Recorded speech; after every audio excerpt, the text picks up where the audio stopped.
Haleluya, shalom. Selamat pagi Bapak Ibu Saudara. Puji nama Tuhan, kita boleh ada semua karena kasih karunia Tuhan kepada kita. Kita boleh menerima firman Tuhan pagi hari ini. Mari kita buka bersama Yohanes 1 ayat 11 ya. Untuk kita saya baca buat Bapak Ibu. Yohanes 1 ayat 11. Ia datang kepada milik kepunyaannya, tetapi orang-orang kepunyaannya itu tidak menerimanya. Bapak Ibu, Saudaraku, firman Tuhan yang barusan kita baca berkata bahwa sebenarnya waktu Yesus datang ke dunia, dunia ini seluruhnya milik Yesus. Tetapi ada yang menerima dia, ada yang tidak menerima dia. Harusnya secara rasio, akal sehat, harusnya waktu pemilik satu rumah atau satu kerajaan atau satu perusahaan datang, harusnya semua yang di perusahaan itu, di kerajaan itu, harusnya semuanya melayani pemilik yang datang. Tetapi rupanya bukan itu yang terjadi. Firman Tuhan katakan, ada orang-orang yang tidak menerima Yesus. Dan saya percaya kita orang-orang yang menerima. Kita bukan orang-orang yang tidak menerima, tapi kita menerima, yaitu kita percaya kepada Yesus. Kita mengakui dia Tuhan. Bapak Ibu, tidak semua orang bisa percaya kepada Yesus. Dalam pelayanan saya jumpai berkali-kali dengan penjelasan yang cukup padat. Ada orang-orang tertentu tidak mau menerima, percaya kepada Yesus. Mereka memerlukan bukti, mereka memerlukan banyak hal. Kepada kita, kalau kita dikasih kepercayaan, kemudahan untuk percaya kepada Yesus, itulah anugerah. Tidak semua orang memiliki itu ya. Yohanes 1 ayat 10 katakan, ia telah ada di dalam dunia, dan dunia dijadikan olehnya, tetapi dunia tidak mengenalnya. Nah, dari ayat ini, kita belajar bahwa sebenarnya, dari ayat ini kita belajar bahwa sebenarnya kita pun yang sudah mengenal Yesus harus mengenal dia lebih lagi, harus mengenal dia lebih dalam lagi. Setuju ya Bapak Ibu Saudara ya?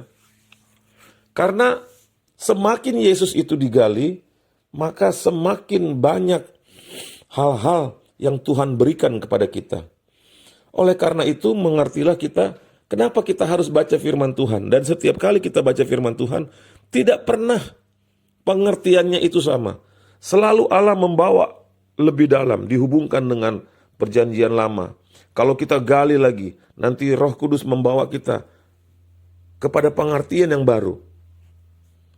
Oleh karena itu, marilah Bapak Ibu, kita belajar siapa itu Yesus. Jangan karena kita sudah Kristen, kita selesai dan kita menganggap bahwa Yesus itu hanya seperti itu. Ya.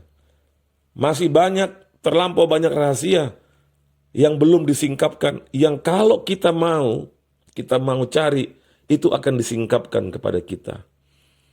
Belajar firman Tuhan, gali, baca, nanti kita menjadi orang-orang yang mengenal siapa yang memiliki kita. Kalau kita tahu siapa yang memiliki kita, kita pun tahu apa yang harus kita lakukan. Bukan begitu ya Bapak Ibu Saudara ya?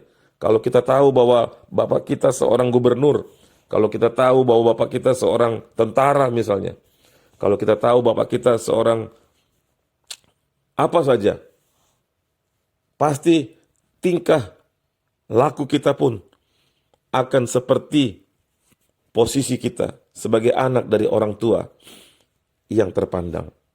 Marilah kita pagi hari ini, kita terus belajar supaya kepada kita diberikan apa yang benar-benar Yesus mau berikan kepada kita, yaitu apa? Kuasa itu. Yesus berkali-kali dalam firman Tuhan katakan, aku ingin memberikan kuasa kepada anak-anakku, kepada kita. Karena Yesus yang mempunyai kuasa, dia ingin kita itu dikenal sebagai orang yang punya kuasa, berkuasa atas hidup ini ya. Yohanes 1 ayat 12 katakan, tetapi semua orang yang menerimanya, diberinya kuasa supaya menjadi anak-anak Allah, yaitu mereka yang percaya dalam namanya. Tuhan Yesus memberikan kepada kita kuasa supaya kepada kita orang-orang tahu bahwa kita anak-anak keluarga Yesus yang memiliki kuasa. Kuasa untuk berdoa untuk orang sakit, kuasa untuk lepas dari judi, dari hidup yang jahat, dari hidup yang tidak benar, kuasa untuk menang atas kepahitan, kuasa untuk menang atas dendam. Yesus memberikan kuasa, termasuk juga kuasa untuk berdoa untuk orang-orang yang terikat kuasa-kuasa gelap, terikat penyakit. Mari Bapak Ibu, kita mulai hidup seperti yang Yesus inginkan kita hidup, memiliki kuasa atas hidup ini ya. Mari kita berdoa bersama. Bapa, di dalam nama Tuhan Yesus, kami berdoa mengucap syukur Tuhan, bahwa oleh karena kemurahan-Mu, kami boleh mengenal Tuhan. Umat kepunyaan-Mu ada yang menolak Engkau, menolak kerajaan Allah. Tetapi kalau kepada kami diberikan kuasa untuk mengenal kerajaan Allah dan hidup di dalamnya, kami mau hidup di dalamnya. Dan kami mau hidup dengan kuasa yang Tuhan berikan. Kuasa untuk menang atas hidup sehari-hari. Terima kasih Bapa, jamahan-Mu buat kami. Satu hari ini kami beraktivitas. Tuhan yang menolong kami, apapun kegiatan kami. Tuhan yang menolong menjaga kami. Di dalam nama Yesus, ada kesembuhan, ada kekuatan, ada terobosan kepada kami. Semakin kami percaya, semakin Tuhan berikan kuasa itu kepada kami. Kami terima berkat Tuhan pagi hari ini hanya dalam satu nama, yaitu dalam nama Tuhan Yesus Kristus. Yang percaya katakan haleluya, amin. Saya tutup Bapak Ibu dengan 2 Korintus 6 ayat 18. Dan aku akan menjadi bapamu, dan kamu akan menjadi anak-anakku laki-laki dan anak-anakku perempuan. Demikianlah firman Tuhan yang Maha Kuasa.